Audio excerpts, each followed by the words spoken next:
প্রথমবার বাংলায় ক্ষমতায় বিজেপি। ঐতিহাসিক ব্রিগেডে ঐতিহাসিক শপথ অনুষ্ঠান। মোদী শাহের উপস্থিতিতে এই মুখ্যমন্ত্রী হিসেবে শপথ নিলেন শুভেন্দু অধিকারী। মেদিনীপুর থেকে মহাকরণ। আমি শুভেন্দু অধিকারী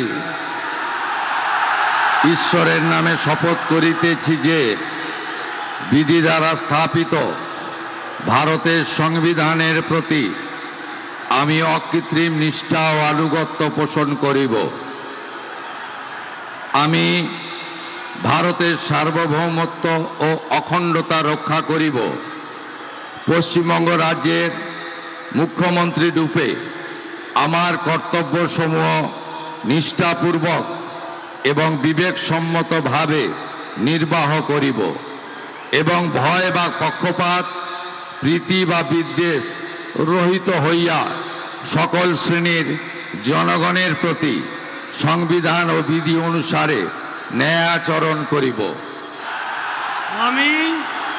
আমি শুভেন্দু অধিকারী ঈশ্বরের নামে শপথ করিতেছি যে পশ্চিমবঙ্গ রাজ্যের মুখ্যমন্ত্রী রূপে যে কোনো বিষয় যাহা আমার বিবেচনার জন্য আনিত হইবে বা আমি জ্ঞাত হইব, তাহা মুখ্যমন্ত্রী রূপে আমার কর্তব্যসমূহের যথাযথ নির্বাহের জন্য যেরূপ আবশ্যক হইতে পারে তদ্গতিকে আমি প্রত্যক্ষ বা পরোক্ষভাবে কোনো ব্যক্তি বা ব্যক্তিগণের নিকট জ্ঞাপন করিব না বা প্রকাশ করিব না।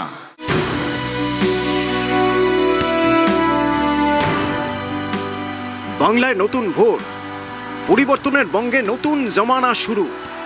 শ্যামাপ্রসাদ মুখোপাধ্যায়ের জন্মভূমিতে প্রথম বিজেপি সরকার। প্রধানমন্ত্রীর সামনে বাংলার নবম মুখ্যমন্ত্রী হিসেবে শপথ শুভেন্দু অধিকারীর। দ্বিতীয় মুখ্যমন্ত্রী পেল মেদিনীপুর। অজয় মুখোপাধ্যায়ের পর শুভেন্দু অধিকারী। ফের রাজ্যের ভার পূর্ব মেদিনীপুরের ভূমিপুত্রের হাতে। মাঝে কেটে গিয়েছে দীর্ঘ 59 বছর। একেই হয়তো বলে ইতিহাসের পুনরাবৃত্তি।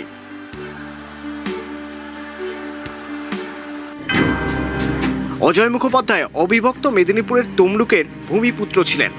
শুভেন্দু অধিকারী পূর্ব মেদিনীপুরের কাঁথির। কংগ্রেস ছেড়ে বাংলা কংগ্রেস প্রতিষ্ঠা করেন অজয় মুখোপাধ্যায়। সেই বাংলা কংগ্রেসের প্রার্থী হিসেবেই ভোটে জেতেন, মুখ্যমন্ত্রী হন। শুভেন্দু অধিকারীও তৃণমূল ছেড়ে বিজেপিতে যোগ দেন। তারপর বিজেপির টিকিটে ভোটে জিতলেন, মুখ্যমন্ত্রী হলেন।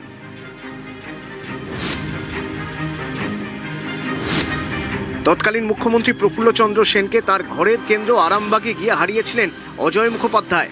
তারপর মুখ্যমন্ত্রী হন। ঠিক একইভাবে এবার মুখ্যমন্ত্রী মমতা বন্দ্যোপাধ্যায়কে তার ঘরের কেন্দ্র ভবানীপুরে হারিয়ে মুখ্যমন্ত্রী হলেন শুভেন্দু অধিকারী।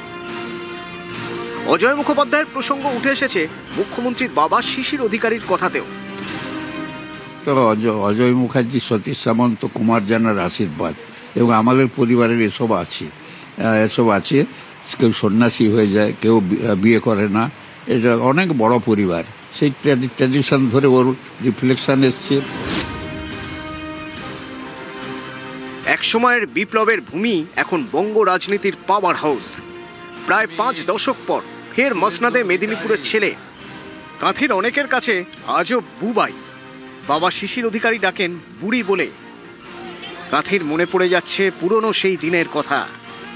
কম বয়সেই রাজনীতিতে হাতে খড়ি, 90-এর দশকের ছাত্র রাজনীতি। আর আজ মুখ্যমন্ত্রী। 80-র দশকের শেষের দিকে কংগ্রেসের ছাত্র সংগঠন ছাত্র পরিষদে যোগ। কাঁথির প্রভাত কুমার কলেজের সাধারণ সম্পাদক। 1995 সালে কংগ্রেসের টিকিটে কাঁথি পুরসভার কাউন্সিলর। তৃণমূলের জন্মলগ্ন থেকেই ছিলেন শুভেন্দু। শুভেন্দুর রাজনৈতিক কেরিয়ারের টার্নিং পয়েন্ট ছিল 2007 সালের নন্দীগ্রাম আন্দোলন। এই জমি অধিগ্রহণ বিরোধী আন্দোলনের অন্যতম বড় মুখ ছিলেন শুভেন্দু। সেই থেকেই রাজনীতিতে দ্রুত উত্থান। 2006 সালে দক্ষিণ কাঁথি কেন্দ্র থেকে প্রথমবার বিধায়ক। 2009-এ তমলুকে সিপিআইএম নেতা লক্ষণ শেঠকে বড় ব্যবধানে হারিয়ে প্রথমবার সাংসদ। 2014 সালে ফের তমলুক থেকে সাংসদ নির্বাচিত হন শুভেন্দু। এরপর 2016 সালে নন্দীগ্রাম থেকে জিতে ফের বিধায়ক। পরিবহন সহ একাধিক দপ্তর সামলেছেন। দীর্ঘ রাজনৈতিক কেরিয়ারে নানা দায়িত্ব সামলেছেন। এবার বাংলার ব্যাটন শুভেন্দুর হাতে। বাংলায় বিজেপি সরকারের প্রথম মুখ্যমন্ত্রী শুভেন্দু অধিকারী। আমি শুভেন্দু অধিকারী। আসল বাংলার অনেক ক্ষতি হয়ে গেছে, শিক্ষা হারিয়ে গেছে, সংস্কৃতি ধ্বংস হয়ে গেছে। আমরা বাংলাটাকে নবনির্মাণ করি, অনেক দায়িত্ব। এখন এইসব রাজনৈতিক কচকচানি একে অপরের সমালোচনার সময় নয়। আমি শুভেন্দু অধিকারী। নিউজ 18 বাংলা।